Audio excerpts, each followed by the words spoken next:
ఒకవేళ ముక్కులో ఏర్పడితే తరచూ తుమ్ములు రావటం, ముక్కు మూసుకుపోవడం జరుగుతుంటుంది. నోస్ స్టఫీగా అయిపోవటం, గాలి ఆడకపోవటం. చాలామంది ఈ సమస్య నుంచి బయటపడడానికి సైనసెస్ అని, పాలిప్స్ అని లోన ముక్కులో చిన్న చిన్న కాయల్లాంటివి తయారవుతాయి. ఇది ఎలర్జిక్ ప్రాసెస్. దిస్ ఈస్నోఫిలిక్ ప్రాసెస్ అనమాట. సో దానికి సర్జరీస్ చేయించుకుంటూ ఉంటారు. సైనస్ సర్జరీస్ అని ఇటువంటివి జరుగుతూ ఉంటాయి. అదే కొంతమందికి ఈ ఊపిరితిత్తుల్లోకి ఈ అలర్జీ ప్రాసెస్ ఉన్నదనుకోండి, అది శ్వాసగొట్టాలు పూర్తిగా ముడుచుకుపోయి స్వెల్ అయ్యి ఇన్ఫ్లేమ్ అయ్యి ఈ ఆస్మా వ్యాధిగా, దగ్గుగా, పొడి దగ్గుగా, ఆయాసంగా, పిల్లి కూతులుగా మనకి కనిపిస్తుంటూ చాలామంది చాలా బాధపడుతూ ఉంటారు. ఈ నోస్లో ఉండేదాన్ని అలర్జిక్ రైనైటిస్ అని, ఈ సైనసెస్ ఎఫెక్ట్ అయితే దాన్ని అలర్జిక్ సైనసైటిస్ అని, ఈ లంగ్స్ ఊపిరితిత్తులు ఎఫెక్ట్ అయితే ఆస్మా అని మనం దీన్ని అంటుంటాము. అదే అలర్జీ కళ్ళలోకి చేరితే అలర్జీ కళ్ళు ఎర్రపడటం, నీరు కారడం జరుగుతూ ఉంటుంది. దీన్ని అలర్జిక్ కంజక్టివైటిస్గా మనం వ్యవహరిస్తుంటాము.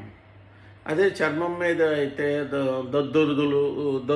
దురదలు వంటివి మనకి సంభవిస్తూ ఉంటాయి. దీన్ని ర్యాష్ అంటాము, అలర్జిక్ అర్టికేరియా అంటాము, హైవ్స్ అని మనము దీన్ని వ్యవహరిస్తుంటాము.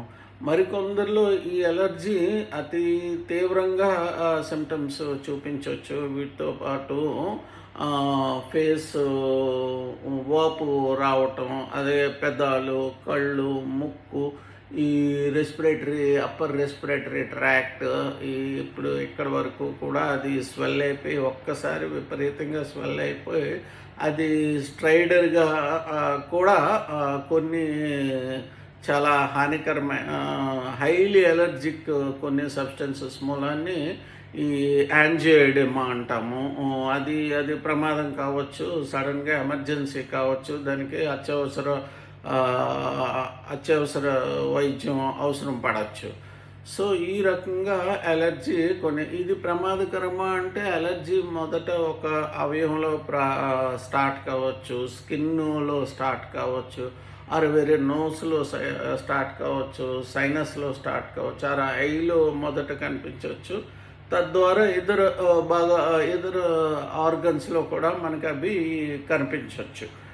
అది కనిపించవచ్చు. సో అది తీవ్రం అవుతుండడం, సోకుతుండడం, తీవ్రం అవడం కూడా జరుగుతూ ఉంటుంది.